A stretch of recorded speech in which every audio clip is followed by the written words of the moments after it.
Alors aujourd'hui, comme c'est un peu la tradition, je vais ouvrir moi-même cette première séance du séminaire en vous proposant une présentation de mon dernier livre, qui s'appelle « En lutte, les résistances populaires en France de 1981 à nos jours », que viennent de publier les éditions critiques, que je remercie vivement à cette occasion.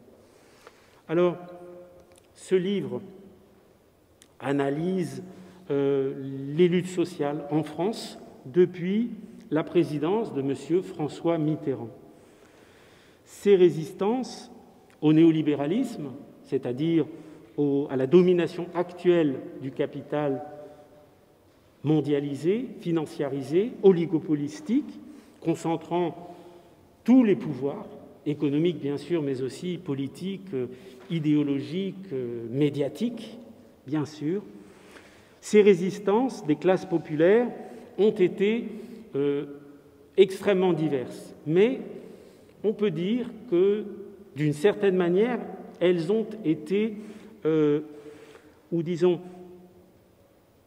ont été objectivement, entre guillemets, unifiées par cette attaque du néolibéralisme dirigée contre elles, par le fait qu'elles ont toutes fait face à ces attaques incessantes du capital, c'est-à-dire des plus grands propriétaires de la haute finance et ou de leurs représentants, médias compris, contre le monde du travail.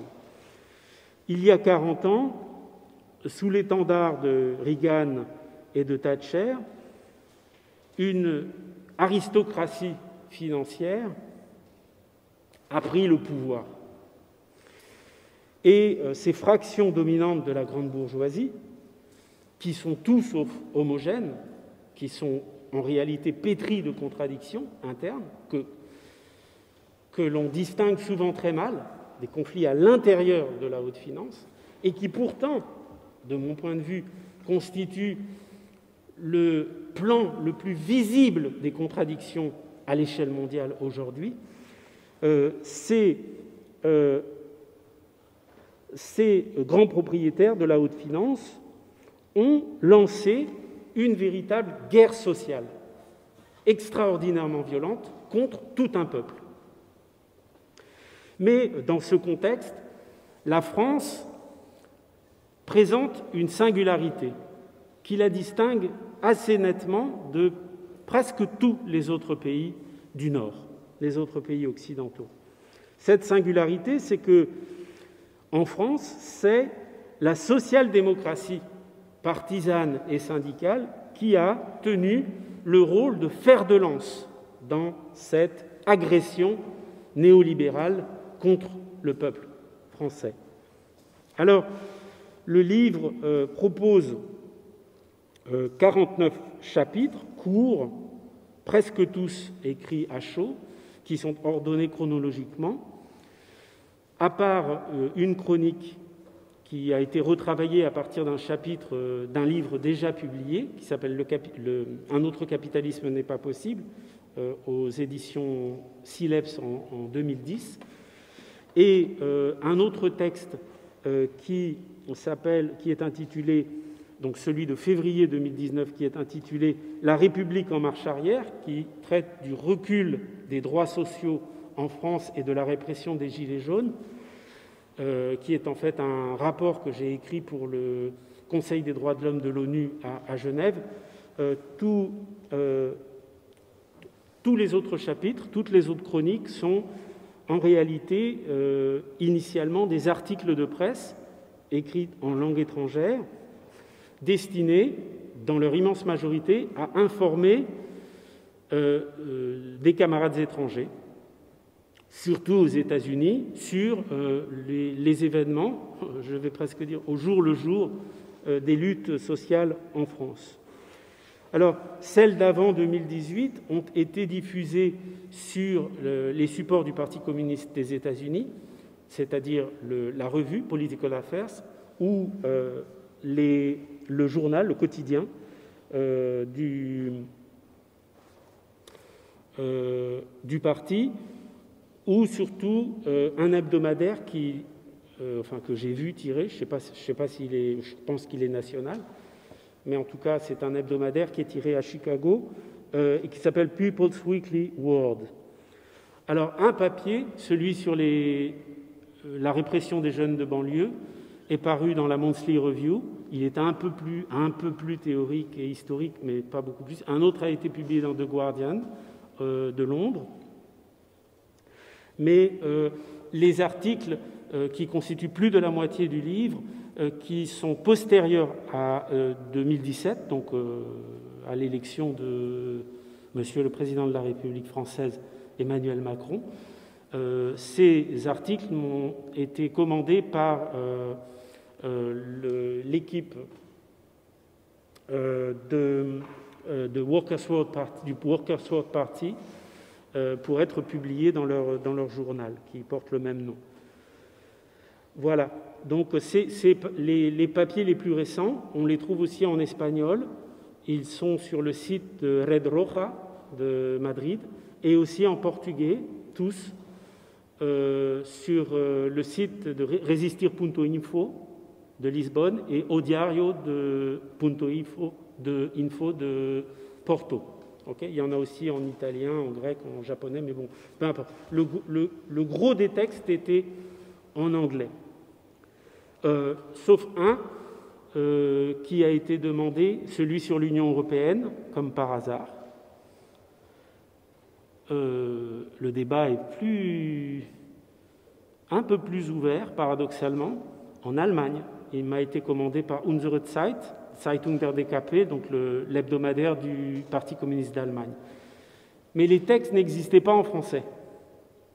Enfin, je les avais en machine pour beaucoup, ceux que j'avais écrits en français, mais il est apparu avec les éditions critiques opportun, disons, ou utile de les rassembler et de les publier en français, parce que seuls 1, 2, 3 peut-être avaient été sortis dans Africasie pour les plus anciens, ou sinon dans Le Grand Soir, mais vraiment 1 ou 2, ou Investigation à Bruxelles de Michel Thomas. Mais sinon, voilà, donc vous avez depuis 1981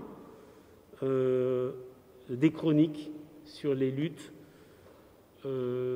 populaires en France, en tout cas l'interprétation que j'en donne, voilà, qui est, je le crois, je l'espère, non dogmatique.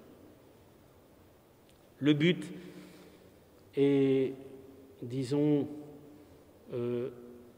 même si je suis très critique sur beaucoup de composantes de ce qui m'importe le plus, de la gauche, mon souci est de rassembler. Mais pour rassembler, comme disait l'autre, dans l'étincelle, l'autre c'est Lénine, il faut d'abord se délimiter.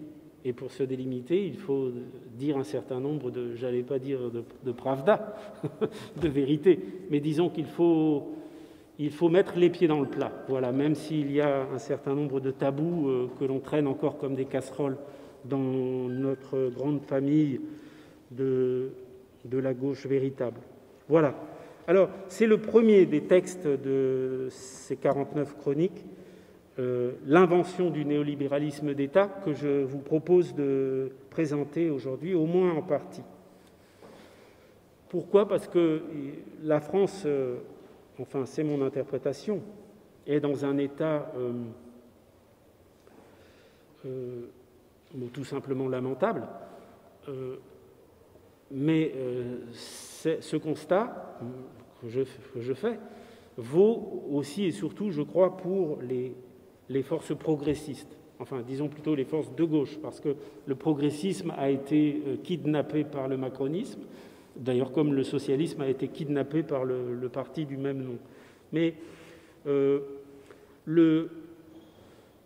la raison de cet état lamentable, je dirais, est peut-être à trouver dans le fait qu'il y a 40 ans, l'introduction du néolibéralisme en France a été l'œuvre non pas de la droite, comme presque partout ailleurs, comme c'est le cas tout spécialement aux États-Unis et au Royaume-Uni, mais l'introduction du néolibéralisme en France a été, chez nous, l'œuvre des socialistes, entre guillemets.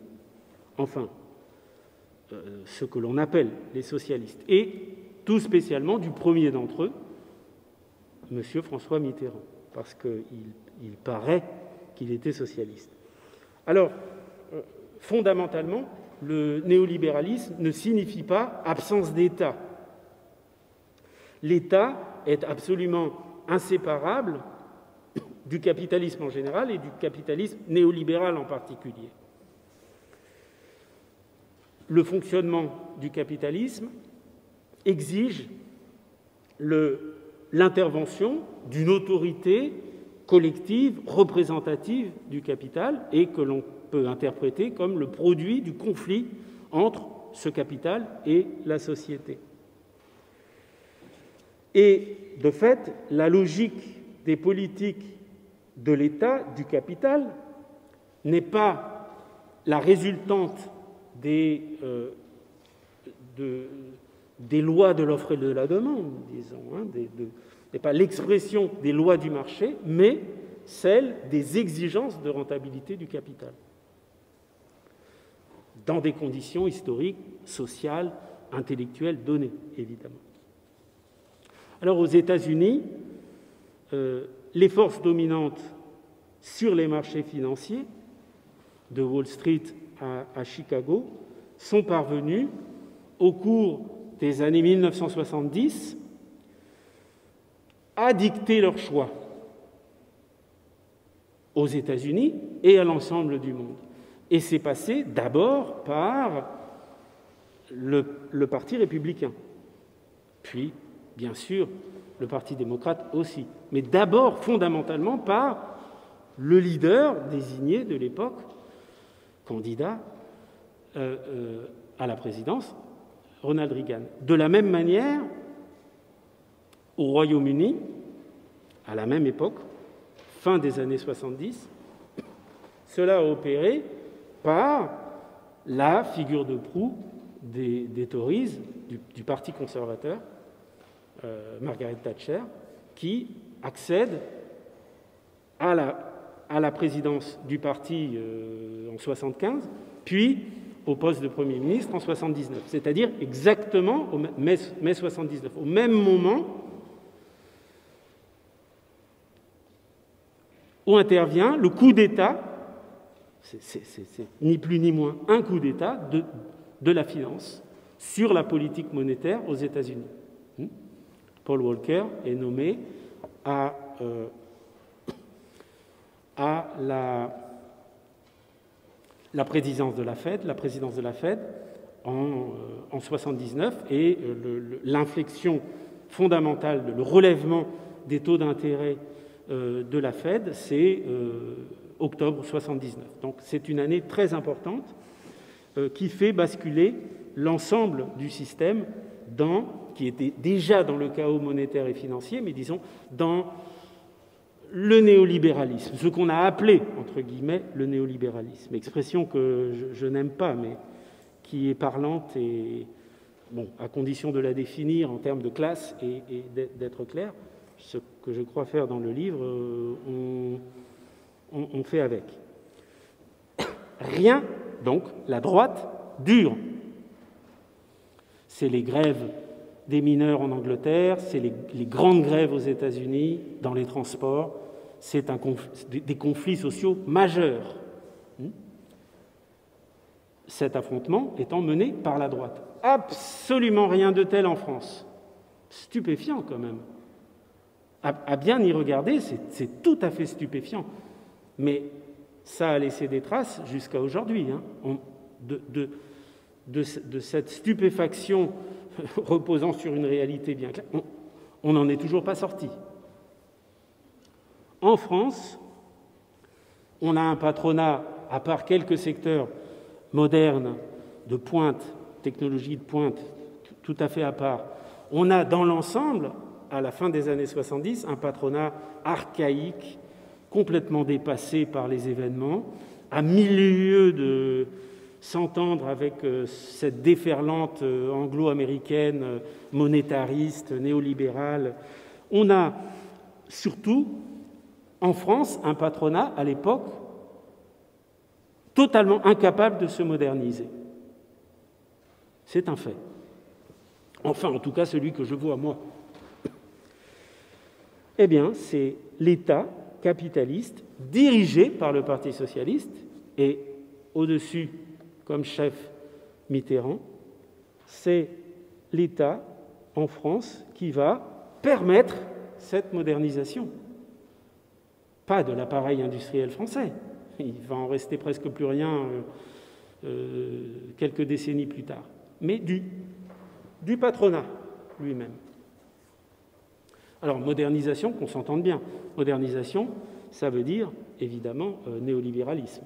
De même que réforme va vouloir dire destruction. Alors, c'est ce retour vers 1981 que je vous propose brièvement aujourd'hui, sur l'élection de Mitterrand à la présidence, qui a, à l'époque, indiscutablement, suscité beaucoup d'espoir au sein des classes populaires. La victoire, donc 10 mai 81, c'est une victoire que l'on qualifie de la gauche. Pour revoir la gauche au pouvoir en France, il faut remonter loin. Il faut remonter avant la Ve République, avant même la Quatrième République, sauf à considérer que Mendès France 54, Faure 55, Mollet 56, c'est la gauche, mais à vous de voir, je vous laisse trancher. Il faut remonter en réalité pour voir la gauche telle qu'on l'entend, nous, au pouvoir, il faut remonter au gouvernement provisoire, qui mettent en application, entre 1944 et 1946, sous l'impulsion de ministres communistes, les plus glorieux de l'époque, Croizat, Paul, Torres, évidemment, et beaucoup d'autres, une partie du programme du CNR. Alors, ces espoirs de 81 ont été déçus. Pourquoi ? Qu'est-ce qui s'est passé ? Je vais vous donner très brièvement mon interprétation. Alors, on remonte d'abord au printemps 81, c'est-à-dire avant l'élection. L'économie française, l'économie, c'est pas tout, mais c'est quand même important.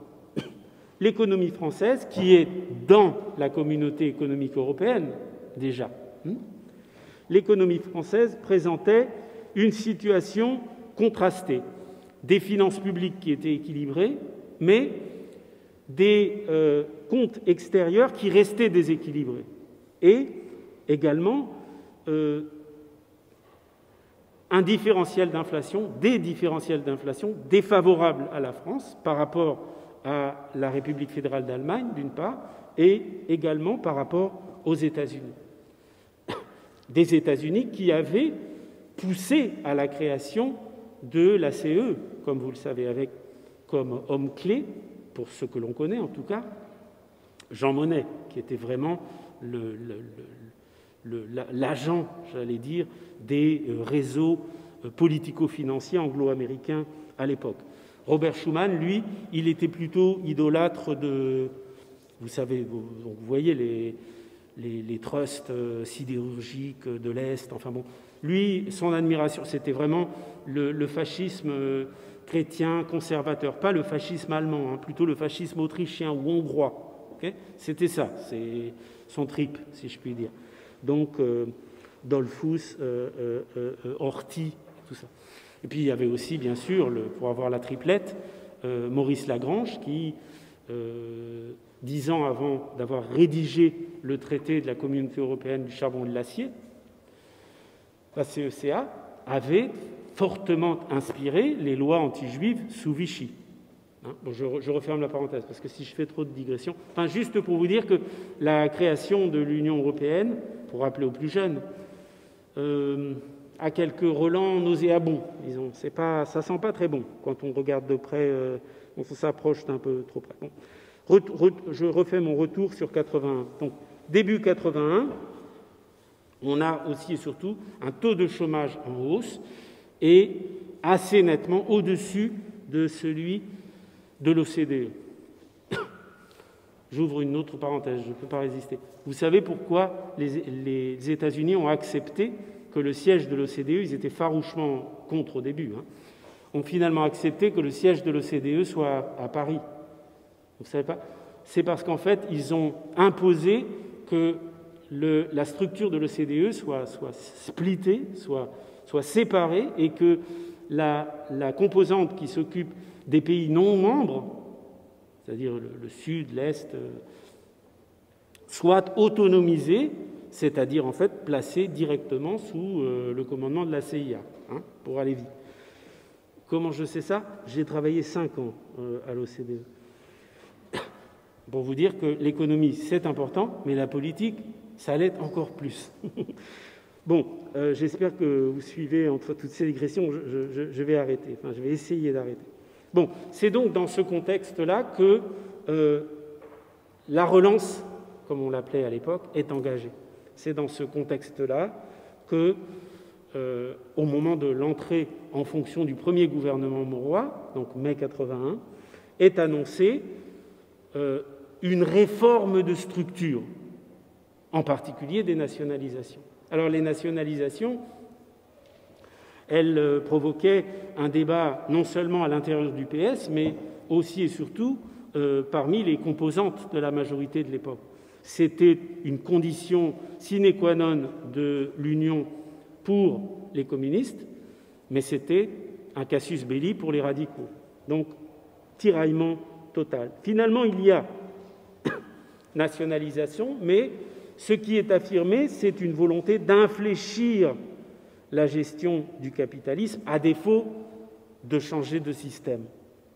Cette volonté était assez manifeste chez Mauroy, Pierre Mauroy, le Premier ministre, chez ses conseillers, François Morin et d'autres, chez la majorité des parlementaires, de la majorité présidentielle, mais elle a été tempérée par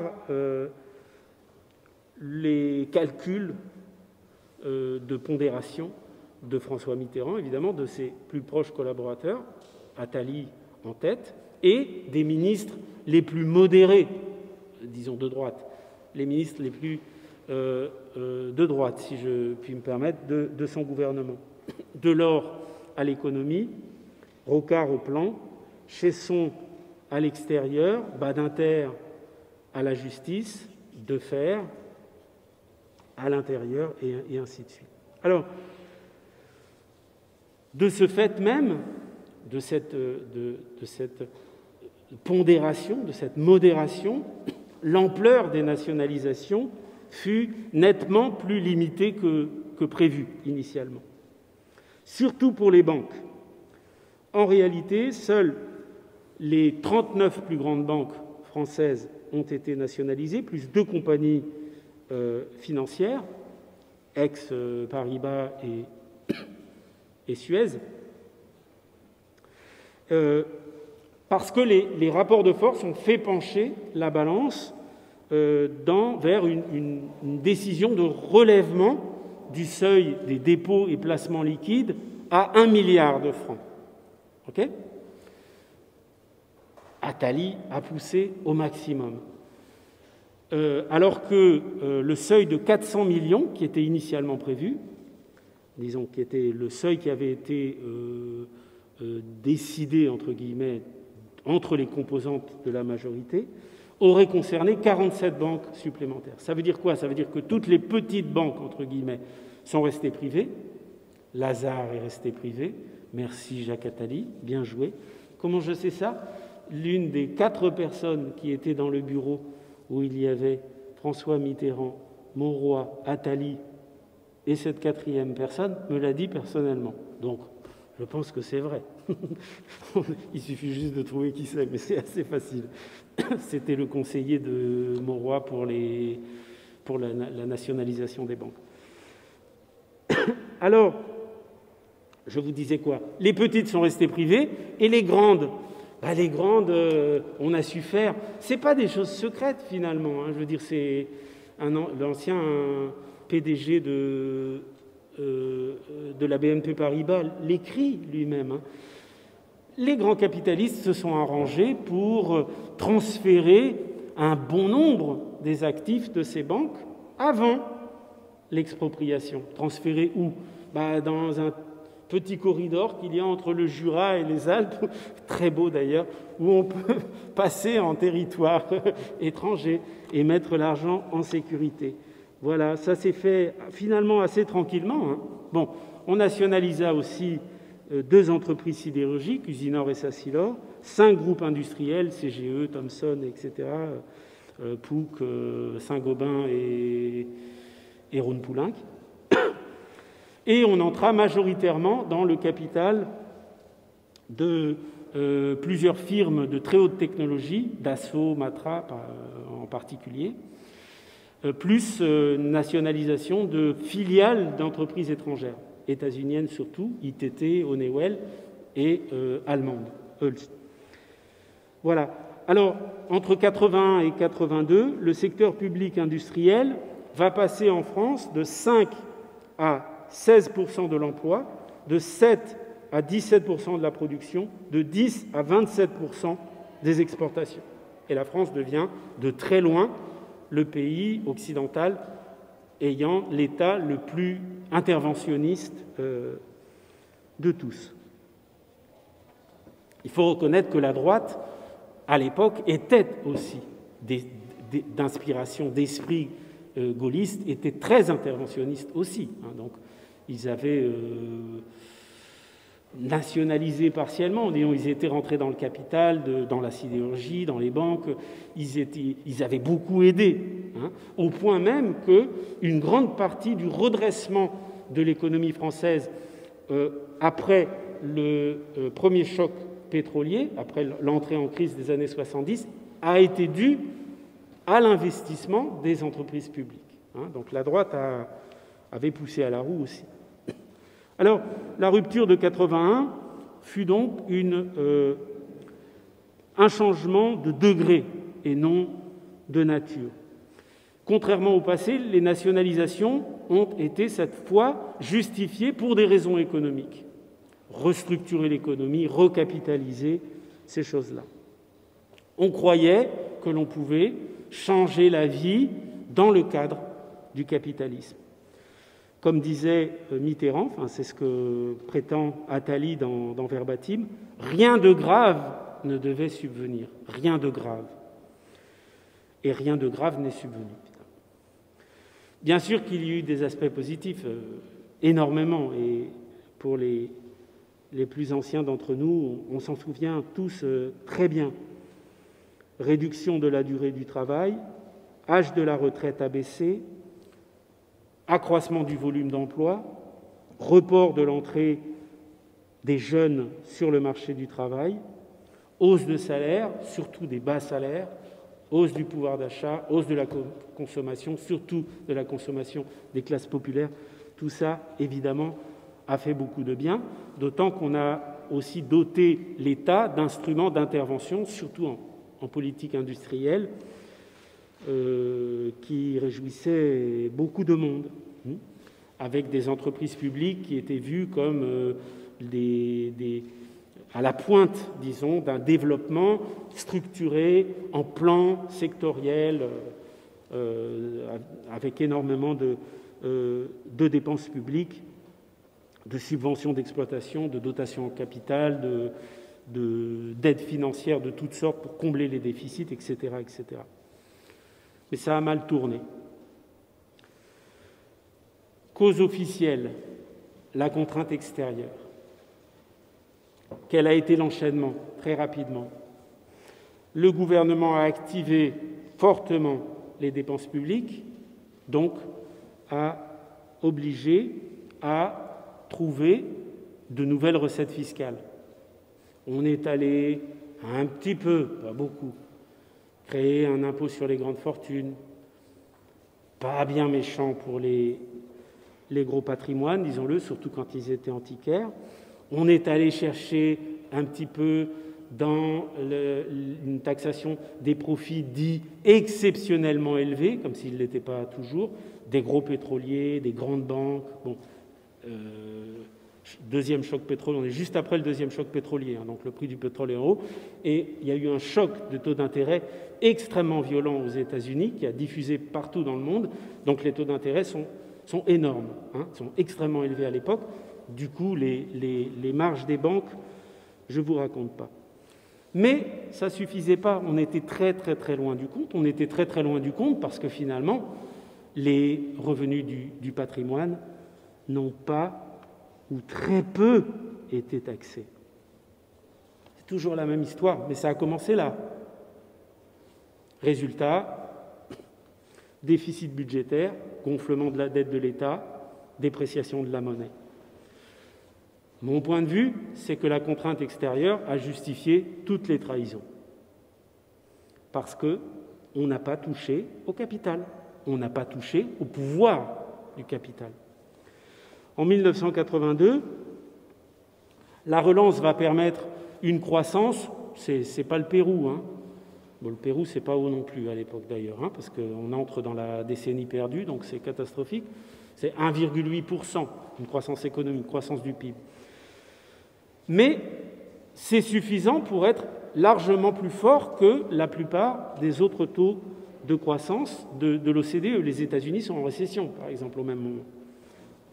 Mais en France, les charges d'intérêt, qui sont poussées par la Fed à des niveaux records, des niveaux historiquement hauts, les charges d'intérêt vont détériorer la rentabilité des entreprises, surtout des entreprises libellées en dollars. À l'époque, le dollar, le choc monétariste, a eu un impact d'appréciation très très forte du dollar, ce qui permettait aux États-Unis de drainer les capitaux vers leur économie, okay, surtout les capitaux durables. C'est l'une des clés, ça, hein, les capitaux durables. Seuls les États-Unis pouvaient, en augmentant leur taux d'intérêt, drainer les capitaux durables vers eux. Alors, on a donc une dégradation des comptes des entreprises privées et une dette qui pèse de plus en plus sur la compétitivité, comme on dit, de ces entreprises. On a un décalage conjoncturel, une croissance plus forte en France qu'à l'étranger, mais aussi un différentiel inflationniste défavorable à la France, surtout par rapport à la RFA. Et ces deux effets vont combiner leur impact négatif sur les comptes extérieurs de la France. La demande française augmente, c'est pas folichon, mais c'est pas mal, plus 2%, mais dans le même temps, la demande adressée à la France se réduit, okay, moins 1%. Donc on a ce décalage qui va creuser le déficit commercial et peu à peu aggraver les pressions sur le taux de change. Il faut bien comprendre que ce qui s'est passé à partir de la fin des années 60, début des années 70 aux États-Unis et au Royaume-Uni, à la City, à Chicago, le Big Bang des marchés financiers, a introduit dans la place, comme figure majeure, les spéculateurs. Ils sont là depuis longtemps, ils n'ont pas attendu Mitterrand, encore qu'en France, ça les a bien aidés. Mais disons, les spéculateurs étaient déjà dans la place. Pourquoi ? Parce que début 81, l'incertitude préélectorale avait fait sortir déjà assez massivement les capitaux. Il y avait eu un glissement progressif du franc qui était nettement surévalué, assez nettement surévalué, artificiellement surévalué sous le gouvernement Barre, un glissement du franc vers les marges inférieures, planchers, des fluctuations tolérées par rapport au Deutschmark, hein, à l'intérieur du système monétaire européen. Okay, et donc ce glissement du franc va exacerber les attaques des spéculateurs et faire sortir massivement des devises par des fuites de capitaux, légales ou illégales, par aussi et surtout des achats par les résidents français, des Français ou des résidents français, de titres étrangers. Okay, tout ça, ce sont des sorties de capitaux. Et bien évidemment, sitôt le 10 mai 81 fêté au Champagne, les attaques spéculatives ont redoublé. Alors tout ça militait pour ce qu'on appelait une dévaluation compétitive. Mais c'était exactement ce qu'attendaient les spéculateurs. C'est ce qu'ils avaient anticipé, en tout cas.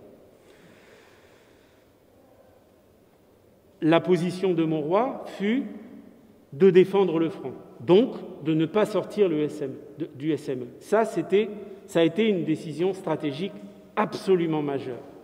Ne pas sortir du SME. Pour ça, il fallait des mesures renforcées pour défendre le franc. D'abord, remonter le taux d'intérêt. Le taux d'intervention de la Banque de France s'est allé jusqu'à plus 19%. Okay, c'est tout à fait gigantesque. Hein, et ça a été maintenu très haut tant que le franc a été attaqué et tant que la Fed refusait de descendre ses propres taux. Donc, les attaques, il faut bien comprendre que les attaques spéculatives ont continué des mois et des mois après l'élection. Les attaques contre le franc. Il fallait aussi renforcer le contrôle des changes. Il fallait enfin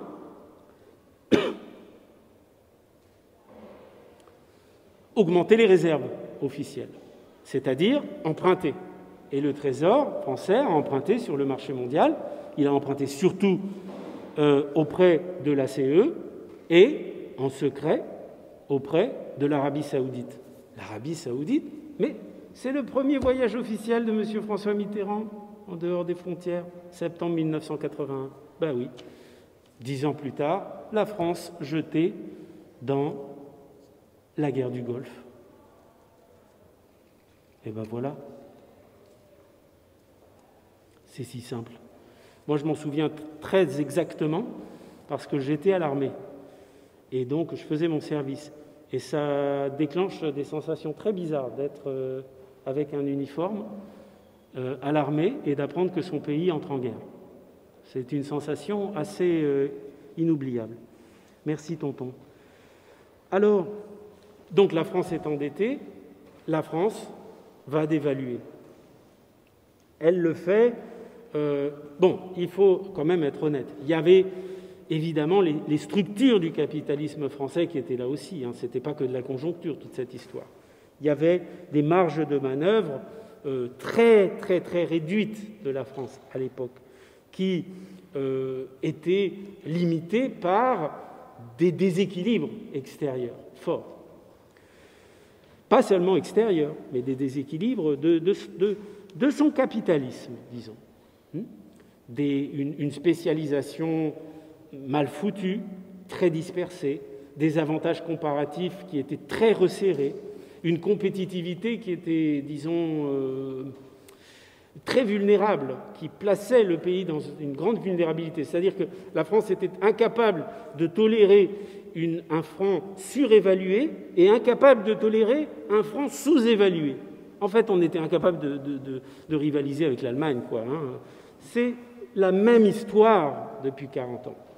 Mais je pense qu'on n'a pas assez réfléchi à ce qui s'est passé à l'époque. C'est pour ça que je reviens là-dessus. Et en plus, une détérioration des termes de l'échange énergétique. On s'est tapé 2 chocs pétroliers. Donc, il y avait cette réalité des structures du capitalisme français, structures internes et externes, et en bout de chaîne, il y avait un déficit à financer. Donc il y avait en haut un déséquilibre des transactions courantes, c'est-à-dire biens, services, transferts, et en bas, un déficit à financer, c'est-à-dire les transactions courantes, et en plus les mouvements de capitaux entrée-sortie à court et long terme. À court et long terme. Et ça, évidemment, c'était un énorme problème parce que seul le pays détenteur de la monnaie internationale, le dollar, peut se permettre de drainer ce qu'il veut, ou presque, de capitaux longs. La France n'a pas pu faire ça. Donc, l'Allemagne non plus d'ailleurs, mais l'Allemagne a d'autres avantages que nous n'avons pas. Donc, il fallait un rééquilibrage, et le rééquilibrage, il n'est plus passé par l'emploi. La priorité n'était plus l'emploi, comme au début, avec le premier, deuxième gouvernement Mauroy. C'est devenu la lutte contre l'inflation, le rétablissement des profits des entreprises et le redressement des comptes extérieurs. On dévalua 3 fois. Octobre 81, pendant 6 mois, les déchaînements de la spéculation contre le franc. On dévalua une deuxième fois en juin 82, moins d'une semaine après la rencontre de Mitterrand au château de Versailles avec Reagan et Thatcher. Ils se sont beaucoup parlé. 6 jours plus tard, la France dévaluait. Et on a dévalué une troisième fois en mars 83, quelques heures avant la formation du gouvernement Mauroy III. Au total, de 81 à 84, le franc perd plus de 20% de sa valeur. Alors, ce qui est intéressant là-dedans, c'est les plans d'accompagnement. Le plan d'accompagnement de la première modification de parité, donc octobre 81, est assez restreint, mais annonce ce qui va suivre. Gel de dépenses publiques, conception et expérimentation de nouvelles règles de fixation des rémunérations, de l'évolution des rémunérations dans la fonction publique. On commence à engager des débats sur les réformes des régimes sociaux, etc., etc. Le dispositif fondamental accompagne la deuxième dévaluation, juin 82. Là, c'est le tournant. Blocage des salaires privés, hors SMIC, blocage des rémunérations dans la fonction publique, blocage des prix. Là, ça bascule. On passe vraiment dans un autre monde. On est mi-82, c'est très tôt. Ça fait 1 an que la gauche est au pouvoir. Et le plan d'accompagnement de la troisième modification de parité confirme ce qui était déjà en cours, désindexation des salaires sur les prix. Donc les salaires, évidemment, restent attachés au prix, mais à l'envers, si je puis dire, dans le mauvais sens du terme, puisqu'ils vont être arrimés sur des objectifs de prix, d'évolution de prix, systématiquement et fortement orientés à la baisse. Donc la désindexation veut dire chute du pouvoir d'achat, clairement. Compression des dépenses, hausse des prélèvements, etc., etc. Donc, en clair, 1, 2, 3, d'évaluation, la demande intérieure est volontairement, clairement brisée. Vous allez me dire, mais oui, bon, d'accord, mais vous imaginez, je veux dire, on va parler clairement, la violence extraordinaire, le dirigisme extraordinaire qu'il a fallu à l'État pour imposer la rigueur aux travailleurs. Enfin, je veux dire, il était inconcevable que d'autres que les socialistes puissent imposer ça. C'était inconcevable. Ça aurait été des grèves, des luttes sociales gigantesques. Mais eux l'ont fait, et à ma connaissance, les organisations de gauche, partisanes ou syndicales, ont été, disons, atones. Alors, je ne l'ai pas vécu dans la lutte, peut-être que je me trompe complètement, et je vous sollicite évidemment pour le débat tout à l'heure, mais disons que je dirais que les forces progressistes, permettez-moi de les appeler encore comme ça, ont été neutralisées. Voilà. Et ça a été un coup de génie, disons-le franchement.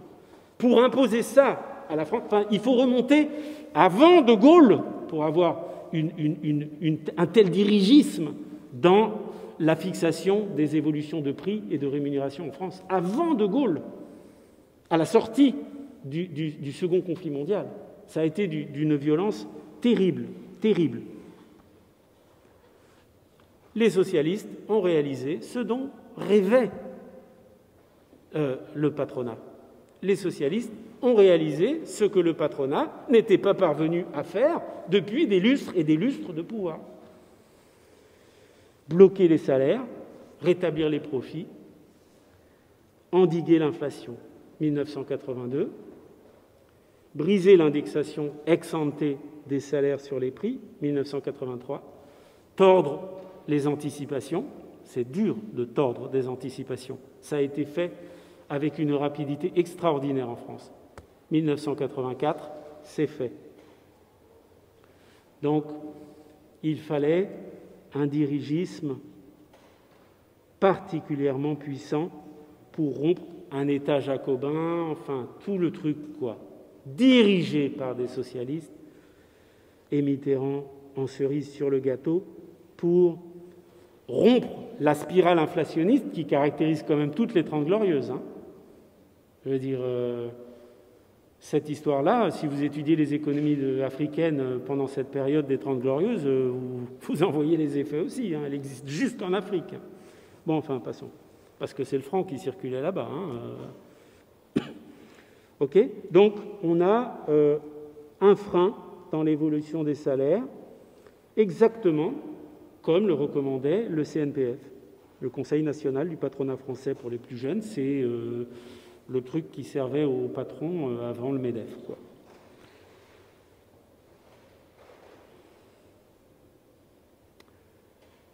On entrait dans l'ère néolibérale. Profit en hausse, croissance en baisse, fini la dévaluation compétitive, on parlait maintenant de désinflation compétitive. La stratégie de Francfort débutait. En fait, redébutait, parce que c'était exactement la politique de la droite avant 81. C'était la politique de Barre, la politique de Francfort. C'est-à-dire justifier l'intégration dans le système monétaire européen par la visée d'un enchaînement miraculeux, un cercle vertueux, appréciation de la monnaie à l'allemande, appréciation de la monnaie, désinflation, nouvelle appréciation de la monnaie. Génial. Sauf qu'en France, ça n'a jamais marché. Ça n'a pas marché sous Barre, ça n'a pas marché sous les socialistes, et ça ne marche toujours pas aujourd'hui. C'est la même histoire, tout ça, finalement. C'est la même histoire. Voilà. Donc, ça ne marchait pas. Eh bien, c'est exactement l'option qu'a choisie le gouvernement Mauroy, l'orthodoxie monétaire. L'orthodoxie monétaire, ça veut dire quoi? Elle était très critiquée par la gauche. Le programme commun cassait du sucre sur l'orthodoxie monétaire, pas à toutes les pages, mais très souvent. Mais pourtant, le système de contrôle monétaire n'a pas été démantelé. Il a été à peine modifié, desserré dans un premier temps, au moment de la relance, puis verrouillé à nouveau. Okay, ça veut dire quoi? Bien, ça veut dire que les normes d'évolution de la masse monétaire ont été fixées de plus en plus strictement, ont été imposées sur des agrégats de plus en plus larges, M1, M2, M3, L. La création monétaire pour financer le déficit budgétaire a été réduite au maximum, puis contournée, et surtout, on a fait promettre au gouvernement, par le gouvernement français, à la CEE, de mettre fin au contrôle des changes, et ce, avant la fin de l'année 86, ce que Fabius respecta à la lettre. Mais le durcissement du contrôle monétaire en France commence en 83. Okay ? évidemment aidé par la stratégie de désinflation de Francfort et de mécanismes de marché, de plus en plus de mécanismes de marché. Le paradoxe, c'est qu'en France, le moteur de l'essor des marchés financiers a été l'État, dirigiste, à la française, centralisé, conduit par des socialistes ou se prétendant tels, et leurs alliés. Ok ? C'est l'État qui a modernisé, entre guillemets, c'est-à-dire néolibéralisé, le système de financement de l'économie française dans son ensemble et, plus précisément, le système de gestion de la dette publique en particulier. Et le modèle suivi, c'était le modèle de Chicago, de New York, de Wall Street, de la City, ni plus ni moins. D'accord ? Ça, c'est quand même, je le dis, fascinant. Moi, j'avais 15 ans à l'époque, j'ai rien compris. Hein. Je croyais que la France était socialiste, alors je sortais dans la rue avec des casseroles, j'étais heureux ça criait au-dessus des bateaux-mouches, enfin, avec des copains. On était cons, quoi. Enfin non, on était jeunes, on n'était pas cons, on n'avait rien compris, c'est tout, parce que tout ça, on ne nous l'a pas expliqué, surtout à gauche. On ne nous l'a pas expliqué, surtout à gauche. On est tombé dans le panneau, voilà. Mais c'est ça qu'il fallait, un président socialiste, un gouvernement dont les membres étaient presque tous issus du parti socialiste, plus quelques gadgets, Michel Jobert, mouvement des démocrates, Crépeau, Abadi, mouvement des radicaux. Ah merde, alors, ils y étaient aussi ? Et Parti communiste aussi, alors ? Ah bah oui, c'est vrai, il y avait Ralit à la santé, ça a été chouette quand même, mais bon. Il y avait Fitterman au transport, il y avait Anicet Le Pors à la fonction publique et ministre délégué, mais enfin, il s'est quand même morflé la désindexation, hein, c'est lui qui a signé les trucs. Hein. Bon, il y a eu des progrès gigantesques grâce à lui, mais il y a eu Rigou. Et il était où, lui à la formation professionnelle. Bon, enfin bon. On était là, quoi. On était là. Alors, je crois que les 3 derniers ont terminé au PS, non Rigou, Fitterman, Le Pors, je sais pas, il était sur une liste avec Chevènement. Bon. Enfin bon, on était dans la galère avec tout le monde, quoi. Le feu d'artifice, c'est parti. On le fait ensemble, la Belle Bleue, rapidement.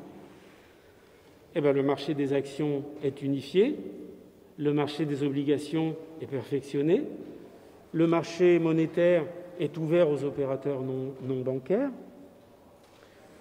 connecté au marché obligataire, alimenté de diverses innovations, la création de nouveaux instruments, ce qu'on appelait des instruments négociables de placement, qui permettaient de faciliter aux différents agents économiques la levée de capitaux de court terme. Hein. On n'est pas aux États-Unis, hein, on ne lève pas beaucoup de long terme.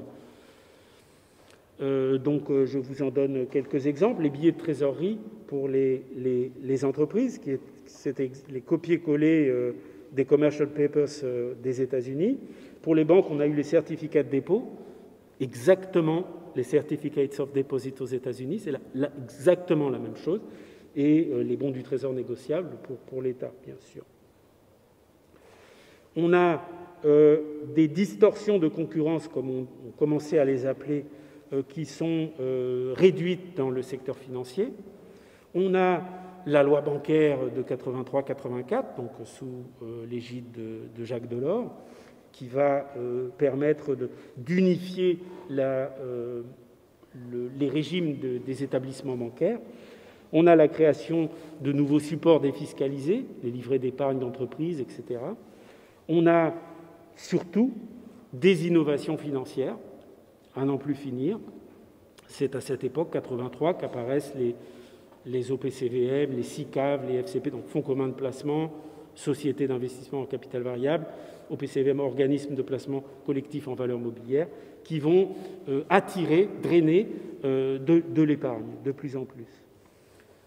mais souvent quand même de l'épargne longue vers de déplacements courts, disons plus liquides, plus flexibles. C'est à cette époque qu'apparaissent les options, qu'apparaît le second marché pour les PME, qu'est ouvert le MATIF, le marché à terme des instruments financiers, c'est-à-dire en fait le calquage des futures aux États-Unis. En gros, les produits dérivés, c'est là. C'est pas Barre, c'est pas Chirac, c'est là. Pendant le meilleur moment de la gauche, finalement. Donc, bienvenue au capital fictif. Alors, la gauche était au pouvoir pour sauver la bourse. On ne peut pas croire ça. On ne peut pas croire ça. Quand on a 15 ans, on ne peut même pas l'imaginer. Bon, maintenant, j'en ai un peu plus, j'ai compris. Mais je crois qu'il faut revenir là-dessus parce que, je l'ai dit tout à l'heure, ça a laissé des traces très profondes. Les propriétaires de valeurs mobilières n'ont pas vu leurs privilèges entamés. Le régime fiscal qui les favorisait du temps de la droite, avant 81, n'a pas été modifié. Même, on peut dire qu'il a même été assoupli. Dans le même temps, les taux d'intérêt réels extrêmement élevés leur assuraient des revenus du capital énormes. Donc, l'air commençait à se saturer de vapeurs de spéculation. La bourse s'envolait, les émissions d'obligations ont doublé de 82 à 85, les émissions d'actions ont doublé de 82 à 85, rendement des actions sur cette période de 3 ans, plus 29%. Rendement des actions sur la période 77-81, barre, 2%. À l'époque, rendement du livret A, vous vous souvenez, le truc qui rapporte pas, quoi. Déjà, moins 0,2%. 81, 84. Enfin là, les chiffres que j'ai donnés, c'est 82, 85. Donc à partir du tournant, la mi-82, la deuxième dévaluation. Arrive Fabius là-dessus. Donc entrée au gouvernement, formation de son gouvernement, juillet 84, évidemment, confirmation du virage à droite, durcissement de la rigueur, suppression de postes de fonctionnaires, coupe de dépenses publiques, de fonctionnement, de transfert, de subventions aux entités nationalisées, d'investissements à tous les étages, stagnation du pouvoir d'achat, début de l'assainissement, comme on disait, des comptes de la Sécu. Question n'est plus là, mais ça continue. Baisse des cotisations, budget hospitalier rationalisé. C'est les premières fois qu'on commence à parler de rationalisation des budgets hospitaliers. Ça a commencé là, la catastrophe qu'on vit, ça a commencé là. Avant aussi, évidemment. Mais là, ça n'a pas aidé. Mi-84, Fabius annonce 2 objectifs. 1, réduction des impôts, enfin des prélèvements obligatoires. 2, limitation du déficit budgétaire à 3% du PIB. En 85, aucun des 2 objectifs n'est atteint. Le déficit budgétaire est à 3,4% et les prélèvements obligatoires ont continué à augmenter très légèrement ou à stagner, mais sont toujours autour de 45,5%. Avant 84, Fabius avait déjà dit qu'il était en faveur de la privatisation des filiales d'entreprises nationalisées.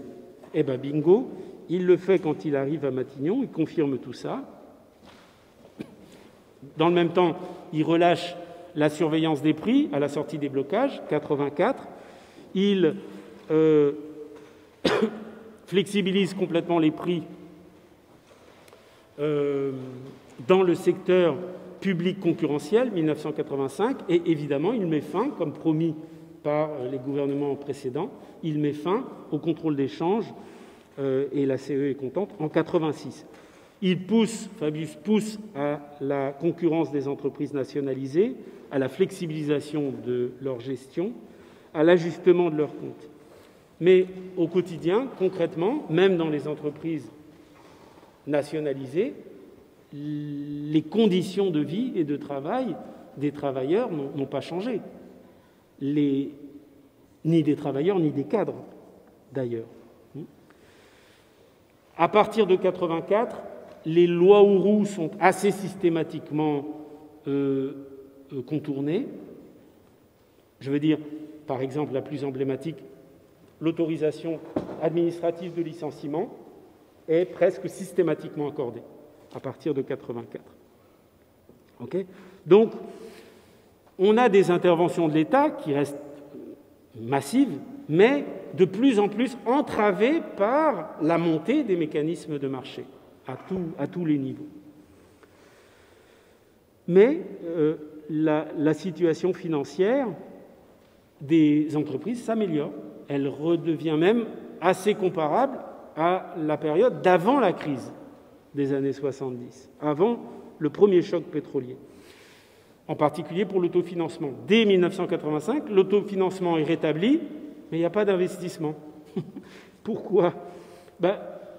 Il y a beaucoup de raisons, bien sûr, mais il y en a une qui est évidente, c'est que les anticipations des entrepreneurs sont plombées par une demande intérieure cassée et par des taux d'intérêt réels qui sont en baisse nettement, mais qui restent très élevés. Okay ? Ça veut dire que ces taux d'intérêt situent toujours les projets industriels, les projets productifs, à un niveau de rentabilité systématiquement inférieur au placement financier. Alors, le PS appliquait donc un modèle dont les effets principaux étaient la montée du chômage et l'explosion des inégalités.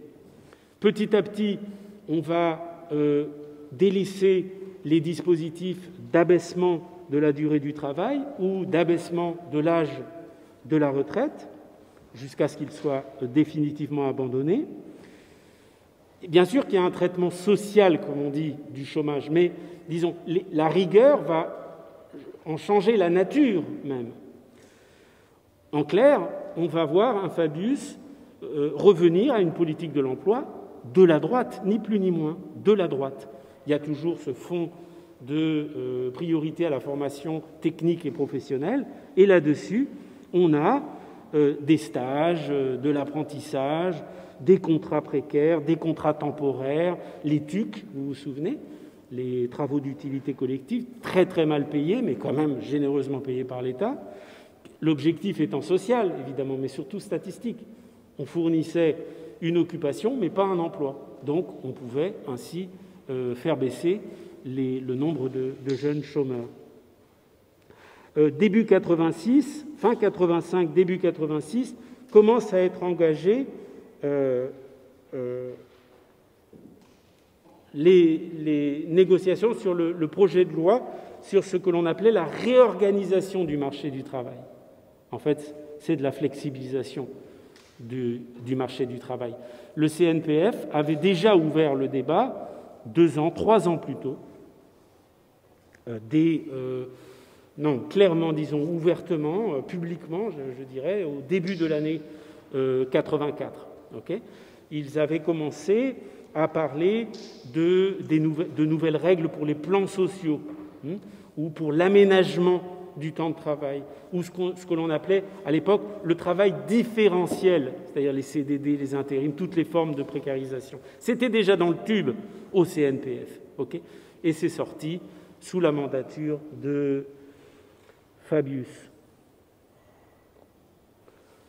Encore une fois, tout ça se fait avec des organisations syndicales et partisanes de gauche, paralysées par la proximité avec le sommet de l'État. Bien joué. Bien joué. Le patronat impose sa loi à l'exécutif, totalement consentant.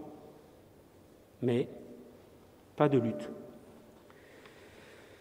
Avec la dégradation des conditions de vie et de travail, Un autre drame se joue, c'est celui de l'explosion des inégalités sociales, de l'aggravation de la pauvreté. Parmi les mesures les plus choquantes, les plus odieuses qu'ait pu prendre Fabius à l'époque, je crois que celle de les coupes dans les allocations d'assurance chômage doivent être citées. Parce que, donc, on a des chômeurs non indemnisés qui commencent à grossir ce qu'on commence à appeler à l'époque les nouveaux pauvres. C'est là qu'on commence à voir concrètement les SDF apparaître, les sans domicile fixe. Évidemment, il y avait des clochards, les clodos, avec tout l'imaginaire qui va avec parfois des choix de vie, parfois même de contestation de la société, qui allait avec la figure du clochard. Là, c'est tout autre chose. Là, c'est les SDF, voilà, et on nous dresse peu à peu à voir des personnes couchées dans le métro et ne plus aller leur venir en aide. Ça commence là. Hein. Enfin, dans ma vie à moi, c'est là que ça a commencé. C'est là qu'on a commencé à m'apprendre qu'il ne fallait plus parler à ces gens-là, même s'ils tombaient devant soi. Voilà. C'est ça, notre société, il y a 40 ans. Donc c'est sûr, le PS avait réussi à changer la vie ici et maintenant. Vous vous souvenez de ça, France socialiste, puisque tu existes, changeons la vie ici et maintenant. C'est sûr, ils ont réussi à la changer. Parce que la misère se répandait dans le pays et dans le même temps, les revenus des classes supérieures explosaient. Donc les revenus des classes supérieures étaient en repli net depuis la fin des années 60. Elles recommencent à partir vers le haut, 84, 85. Je vous donne quelques chiffres. La part du travail dans la valeur ajoutée diminue de 72,9% en 82, c'est-à-dire son plus haut niveau, donc la part des revenus du travail dans la valeur ajoutée, dans la richesse créée. Okay, 72,9% en 82, le plus haut niveau depuis 1947, à 66,9% en 1986. 66,9%, c'est à peine plus que la même part en 1929 ou en 1950, c'est-à-dire le plus bas point d'après-guerre. C'est-à-dire, quand je parle de violence de ce dirigisme qui a imposé de force le Parti socialiste, Mitterrand, la rigueur aux travailleurs, c'est de ça dont je parle. On est passé, en 5 ans, de 82 à 86,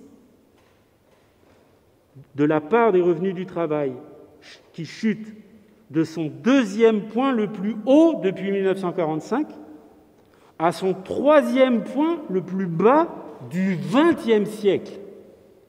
Je ne sais pas si vous imaginez ce que ça veut dire en termes de déformation de la distribution de la richesse nationale. Mais il n'y a pas d'équivalent. Il n'y a pas d'autre équivalent. Et après la première cohabitation, Mitterrand-Chirac, c'est Rocard, donc le grand rival que Mitterrand nomme génie du contrepoids, nomme Premier ministre à l'ouverture de son second mandat.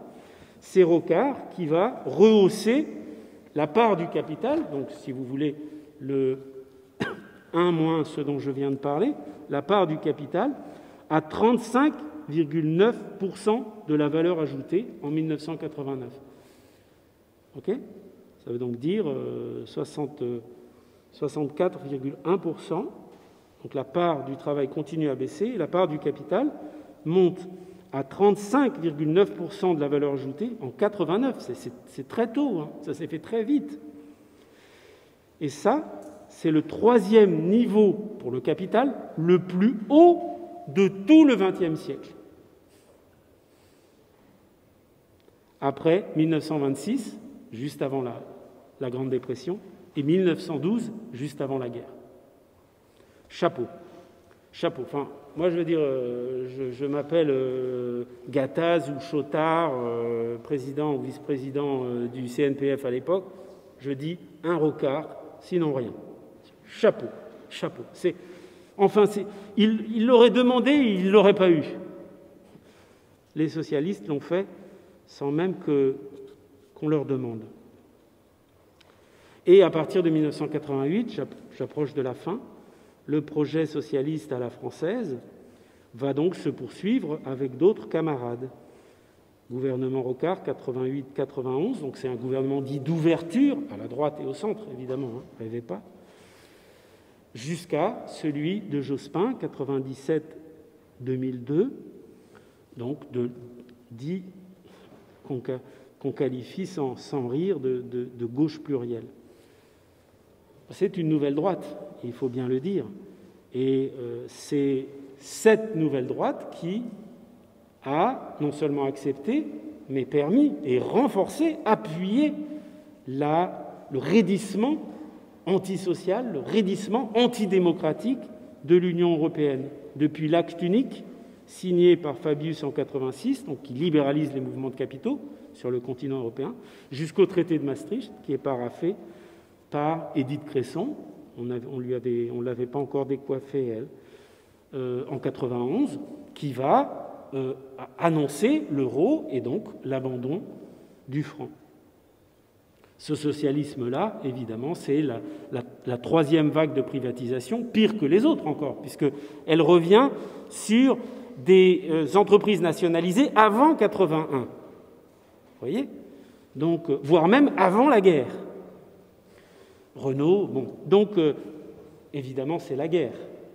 Hein, enfin, je ne peux pas passer à côté de ça. C'est la guerre en Irak, c'est la guerre en Yougoslavie contre la République fédérative socialiste de Yougoslavie, c'est aussi ça, nos socialistes. Alors, dans cette destruction systématique des conquis du CNR, spécialement de la Sécu, je crois qu'un homme a joué un rôle clé, c'est Michel Rocard. Donc à la droite d'un PS droitisé, adepte de la deuxième gauche à l'américaine, anticommuniste, anti-jacobin, on connaît l'oiseau. C'est lui qui dira en 92, l'euro, ce sera moins de chômeurs et plus de prospérité, et c'est lui qui va engager la casse du système des retraites. Il ne le fait pas lui-même, il n'a pas eu le temps. Mais il a pondu le tellement lu et diffusé livre blanc sur les retraites en 91 qui va inspirer tous les grands réformateurs, entre guillemets, qui se succéderont après lui.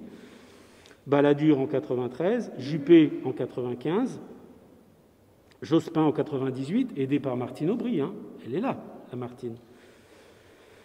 Raffarin en 2003, Fillon de 2007 à 2010, Ayrault 2014, aidé par la très rocardienne Marisol Touraine. Enfin, bravo à tous. C'est aussi Rocard qui va instaurer en 90 la CSG, donc cet impôt qui ne dit pas son nom, qui va permettre de réduire la part des cotisations sociales dans le financement de la Sécu, qui va fiscaliser une partie des dépenses de Sécu, étatiser, c'est-à-dire, parce que moi, quand j'étais jeune, on nous faisait faire des fiches comme ça à l'école. Faut-il fiscaliser ? C'est super, fiscaliser, on est content. Non, mais concrètement, ça veut dire que les syndicats dégagent. On ne leur demande plus leur avis. Si c'est le Parlement qui tranche, ce n'est pas les parlements, c'est l'exécutif au-dessus. Et si c'est l'exécutif, c'est le patronat. Terminé. Et dans toute cette affaire, fiscaliser, ça veut dire virer les syndicats. C'est ce qui s'est fait encore il y a quelques semaines. C'est Rocard qui créa aussi le revenu minimum d'insertion, donc qui est une allocation qui ouvre droit non pas à un salaire, mais à une assistance. OK ? Sans charge patronale. Oh, c'est trop de les régaler comme ça. C'est trop. Donc on a une déconstruction de la sécurité sociale qui commence véritablement ici. pour la remplacer par un filet de sécurité au profit des plus pauvres, comme on dit, et tous les autres, y compris des pauvres d'ailleurs, sont invités à se diriger droit vers les assureurs privés. Ok ? Et ça, c'est Rocard. Alors, à la mort de Michel Rocard, en juillet 2016, je crois que c'est juillet 2016, le futur président de la République française, Emmanuel Macron, a déclaré, dans un hommage qu'il a rendu public en septembre, je cite dans le livre, qu'en fait, il doit à Rocard son engagement politique. Il dit, je le cite de mémoire, c'est Rocard qui m'a donné envie de tenter quelque chose. Voilà, donc il tente quelque chose, sauf qu'on est ses cobayes, quoi. Dommage pour nous. Okay. Et quelques semaines, quelques mois plus tôt, en juin 2016, Rocard avait lui-même dit « Lisez Emmanuel Macron, il dit exactement ce que je pense ». Ça, c'est important. Bon, après, il disait des trucs du style comme moi, il reste du côté du peuple, il est de gauche. Bon, alors, c'est vrai que même Édouard Philippe a été rocardien, donc on les a tous là. Bon, voilà. Donc, il fallait ces socialistes-là qui exerçaient le pouvoir pour que les demandes sociales soient refoulées, soient neutralisées, d'autant plus que de plus en plus, les directions syndicales et partisanes contenaient la fougue de leurs troupes, qui ne voulaient que battre le pavé, je crois, non ? Je crois. Alors on pourrait parler des autres, on n'a plus le temps, il est tard maintenant. Valls, Kouchner, Besson, Cahuzac, DSK. Bon, on sait où ça s'est terminé. Quel est le résultat de leurs exploits combinés, de cet asservissement de la France aux puissances de l'argent. Le résultat, en plus des souffrances innombrables et incommensurables de ce que j'appelle dans le livre la souffrance, S-O-U-S-France, c'est-à-dire la France d'en bas, la France qui souffre.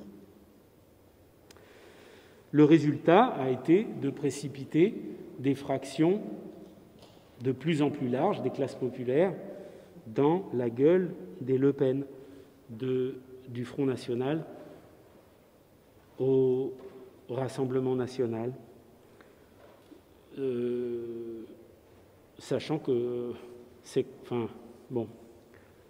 un lieu commun, mais peut-être que les jeunes ne le savent pas, mais c'est Mitterrand et lui seul qui a décidé de sortir Le Pen de la marginalité politique où il croupissait.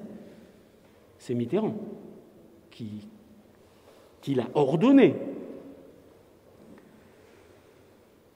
Alors, ce que je dis, c'est que il est commun de dire que Mitterrand a contribué à abattre le Parti communiste français. Ce que je dis, moi, c'est que Mitterrand est allé bien au-delà de ce projet-là. Évidemment que c'était un objectif crucial pour lui. Mais je crois que Mitterrand a simplement contribué à abattre le PS et toute la gauche française. Alors, je ne le dis pas dans le livre, mais je le soumets avant le débat, peut-être que c'était même finalement un but, le but ultime de ce génie politique qu'il a été, d'une certaine manière. Okay ? Ce que je veux dire par là, c'est que, je ne le dis pas du tout dans le bouquin, mais ça me fait penser à Napoléon. Napoléon, autre génie politique, a réussi cet exploit historique que de doter la bourgeoisie française montante, sortant de la Révolution française, de ce dont elle avait le plus besoin, un État. Napoléon a doté la bourgeoisie d'un État. La bourgeoisie le haïssait. Elle a même contribué directement au fracasso, comment on dit pardon, au désastre de la Bérésina. Je veux dire, les banquiers bourgeois parisiens ont tardé à accorder des crédits jusqu'à les concéder en septembre, quasiment au début de l'automne. C'était déjà foutu. Les troupes partaient vers Moscou début novembre. C'est fini. Tu te tapes l'hiver à Moscou, c'est terminé. Bon, Napoléon dote la bourgeoisie d'un État. Mitterrand, qu'est-ce qu'il fait? Mitterrand, haï aussi par la bourgeoisie, en tout cas par la bourgeoisie de droite et d'extrême droite, qui le connaît par cœur. Par cœur. Mitterrand invente le néolibéralisme d'État. Il dote la bourgeoisie française déclinante, d'un capitalisme déclinant, de ce dont elle a besoin, en tout cas pour faire des profits. Si ce n'est pour sauver le capitalisme, en tout cas pour faire des profits. C'est un coup de génie. C'est une sorte de Napoléon moderne. Alors peut-être que Royal, je vais terminer très bientôt, n'a pas tort, Ségolène Royal n'a pas tort de resituer Macron, qui était au PS de 2006 à 2009, je la cite, dans la continuité de ce qu'a fait François Mitterrand. C'est ce qu'elle a déclaré en mars 2019. Mitterrand, c'est le patriarche, c'est leur père à tous. Et Mitterrand, on connaît sa vie, presque tout le monde connaît sa vie, mais peut-être pas les plus jeunes. Et comme j'en vois quelques-uns, je vais peut-être leur rappeler ou leur apprendre des choses qu'ils ont oubliées ou qu'ils ne savent pas. Mitterrand, dans les années 30, milieu des années 30, c'est l'adhésion aux ligues d'extrême droite. Mitterrand sous Vichy, les plus anciens le savent, les plus jeunes ne le savent pas parce qu'on ne leur dit pas. On leur dit que Mitterrand était socialiste. C'est dire un peu si on rigole avec eux, quoi. Mitterrand sous Vichy, c'est la francisque. Il jure fidélité au grand soldat, comme dit l'autre, au maréchal Pétain. Francisque, numéro 2202, c'est Mitterrand. Oui, il n'y a pas que lui, ça c'est vrai. Il y en a d'autres partis. Après-guerre, c'est quoi? C'est la réhabilitation de collaborationnistes qui deviennent parmi ses plus proches collaborateurs, en particulier René Bousquet. René Bousquet, c'est pas rien. C'était le chef de la police, le secrétaire général de la police de Pétain. C'est l'un des organisateurs de la rafle du Veldiv. Mitterrand, pendant la guerre d'Algérie, c'est ministre de l'Intérieur sous Mendès. Donc c'est lui qui, ministre de l'Algérie française par la même occasion, c'est lui qui ouvre les centres d'internement. Je ne me souviens plus, et j'en suis désolé, je vous demande pardon, le nombre de morts officiels qu'il y eut dans ces camps d'internement. Ensuite, il est ministre de la Justice sous Guy Mollet. Il s'est caractérisé par un rejet quasi systématique de toutes les grâces qui lui arrivaient de condamnés à mort algériens, dont il a été prouvé qu'en majorité, ils étaient innocents. On était au tout début de la guerre d'Algérie, et la majorité des gars qui étaient raflés à l'époque et condamnés à mort étaient complètement, probablement des soutiens théoriques dans l'idéal de l'Algérie indépendante, mais concrètement, ils n'avaient rien fait. On les a condamnés. Mitterrand a rejeté la plupart des grâces. C'est cet homme-là que la gauche a choisi pour affronter De Gaulle. Je ne me trompe pas, si? C'est que toute la gauche, même la meilleure, c'est cet homme-là que les socialistes ont choisi à leur congrès d'Épinay, 71. Même les meilleurs, il y en avait, des très bons même. Il y en avait plein. À la base, il y en avait plein des militants socialistes au grand cœur, presque indistinguables des militants de plus à gauche qu'eux. Je le dis, mais bien sûr, communistes aussi, bien sûr, on n'adhère pas à un parti avec un label de pureté, une gradation. Les militants, il faut respecter ça. Chacun arrive et milite comme il peut, où il peut. Il faut être très souple. Ce que je dis, c'est que c'est cet homme-là qu'on a choisi pour diriger l'union de la gauche. Et c'est cet homme-là qui a commandé la troupe des fossoyeurs du CNR. À quoi ça sert de raconter tout ça? Je pense qu'on n'est toujours pas sorti de ça. On n'est pas sorti des décombres du mur de Berlin, la chute de l'Union soviétique, machin truc, la culpabilisation, mais on n'est pas sorti de ce problème-là, qui a certainement fait à la gauche infiniment plus de mal que tous les problèmes internationaux réunis. Et tant qu'on ne regardera pas ça en face et qu'on n'en reparlera pas, quelles ont été les erreurs stratégiques, tactiques, politiques, de terrain faites à l'époque, on ne redressera pas la tête. Parce que l'extrême droite a poussé sur ce fumier laissé au milieu de la cour, au milieu de la scène politique, par cette social-démocratie-là, capitularde, lâche, traîtresse, embourgeoisée, ramassant les miettes de la rente impérialiste que voulaient bien lui jeter les grands capitalistes. Je suis en train de dire des choses qui paraissent futiles, mais je suis en train de poser la question de savoir si l'on n'est pas en marche vers un néofascisme. C'est pas rien, ça, hein. C'est quand même pas rien. Il y a des signes de cette marche vers le néofascisme, des signes que je mesure, pour ma part, en particulier par la montée de la vague répressive, de la répression qui se durcit de plus en plus dans le pays, y compris contre des non-révoltés, contre un liquidam.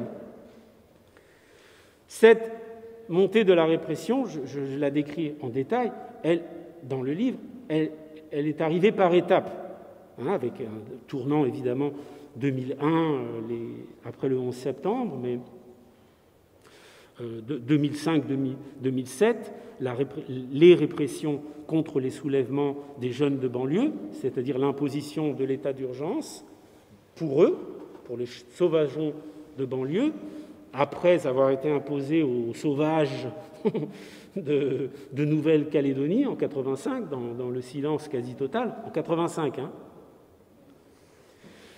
et avant qu'elle nous soit imposée à tous depuis 2015 et entrée dans la loi un an plus tard, à tous les ensauvagés, j'allais dire, maintenant comme on traite des pauvres gens parfois. Voilà.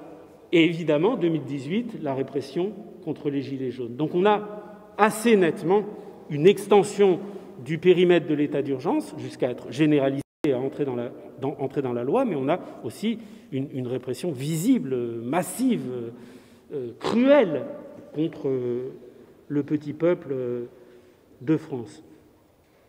Et cette répression s'est durcie fondamentalement parce que depuis la deuxième moitié des années 80, les résistances populaires se sont élargies, se sont approfondies. Et ce livre les présente chronologiquement, partiellement, bien évidemment, sans ambition théorique et historique, mais, disons, cherche à les analyser, surtout depuis les grandes grèves de 95, qui vont sonner le réveil, la relance des mobilisations, après les années de neutralisation. Mais 95, on a tendance à l'idéaliser, enfin, je pense. 95, c'est pas une victoire, c'est une semi-victoire, voire une semi-défaite pour nous. Parce que en face, ils ont reculé sur les retraites, mais par contre, dès les fêtes de Noël et le jour de l'an passé, l'enfoncement de la sécurité sociale, c'est parti au galop. Donc, il faut savoir aussi quand on gagne et quand on perd.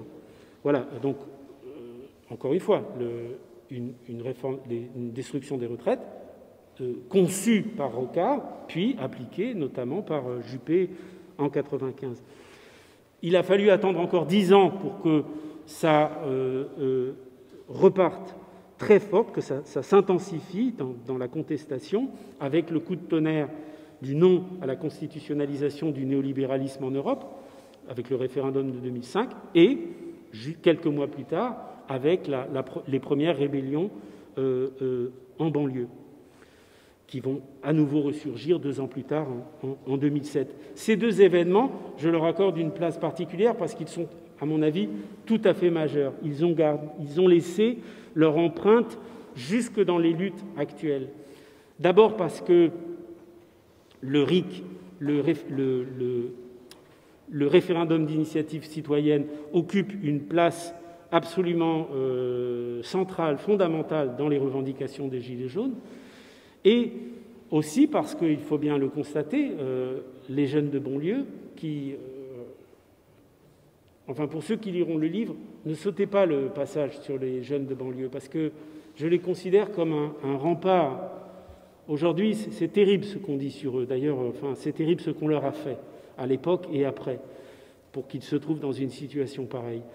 Mais c'est un rempart fondamental contre le racisme, contre le fascisme. Ce sont des lieux très importants, très importants. Et je pense que leur réponse, ils sont pas bêtes. Ils ont eu le geste barrière, je dirais, en 2002, dans l'entre-deux tours, de descendre dans la rue contre le Front National, massivement. J'ai jamais vu autant de gamins de banlieue que dans la grande manifestation qui a eu lieu entre les 2 tours des élections présidentielles en mai 2002, qui avait évincé Jospin et qui voyait le tête-à-tête Chirac-Le Pen. C'est une masse colossale de jeunes. Je pense qu'ils ne sont jamais, à part la grande marche pour la carte des 10 ans, la grande marche de Lyon à Marseille, Lyon surtout, et Paris, il n'y a jamais eu autant de mobilisation des jeunes de banlieue. Mais leur réponse à l'abandon total dont ils ont souffert au moment des répressions, parce qu'il y en a eu plusieurs, et la deuxième de 2007 était beaucoup plus violente encore que celle de 2005, qui avait pourtant l'état d'urgence. Leur réponse de ces jeunes de banlieue a été une absence totale de leurs troupes dans les cortèges de gilets jaunes ou de syndicalistes. Ça rappelle le 19e siècle, quand les ouvriers se sont retrouvés tout seuls et se sont fait canarder en 1948, quand on a voulu les mobiliser au moment du coup d'État de Badinguet, en 1951, ils n'étaient pas là. Ils n'étaient pas là parce qu'on les avait flingués avant, et on les avait laissés seuls se faire flinguer. Bon, enfin, je vous laisse, si ça vous intéresse, regarder ces passages dans le bouquin. Et puis, je crois que ça s'est encore durci depuis la deuxième moitié de la décennie 2000, où les ondes de protestation ont redoublé,